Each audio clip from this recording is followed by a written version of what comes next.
উত্তপ্ত পৰিস্থিতি হ'ল আৰু আমি শুনামতে শ্ৰমিকক প্ৰহাৰ কৰিছে পৰিচালকে কি ক'ব তাৰ ঘটনাৰ সন্দৰ্ভত কি ক'ব? হয়, এইটো নতুন কথা নহয়। আমাৰ অসমৰ বাগিচাসমূহত আমাৰ চাহ শ্ৰমিকৰ যি অৱদান, সেই অৱদানটোক কিন্তু প্ৰত্যেকবাৰে কেতিয়াবা মেনেজমেণ্ট পক্ষ হওক, কেতিয়াবা চৰকাৰে কিন্তু আমাৰ কষ্ট, আমাৰ যিটো ইয়াত শ্ৰমদানৰ যিটো মূল্য, সেই মূল্য প্ৰদান কৰিব নিবিচাৰে।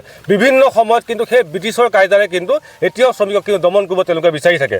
আজি যোৱাকালি জিতেন দাঁতি নামৰ আমাৰ জিঞ্জিয়া চাহ বাগিচাৰ এজন স্থায়ী শ্ৰমিক, তেখেতে বাগিচাত কিছু কামৰ কাৰণে তেওঁ হয়তো গৈছিলে, কোনোবাই খৰি লৰিবৰ কাৰণে তেওঁ গৈছিলে, কিন্তু সেই অৱস্থাত দুজনমান মেনেজাৰে তেখেতক ধৰি শাৰীৰিকভাৱে বৰ গুৰুত্বভাৱে প্ৰহাৰ কৰিছে। এইটো অত্যন্ত পৰিতাপৰ বিষয়।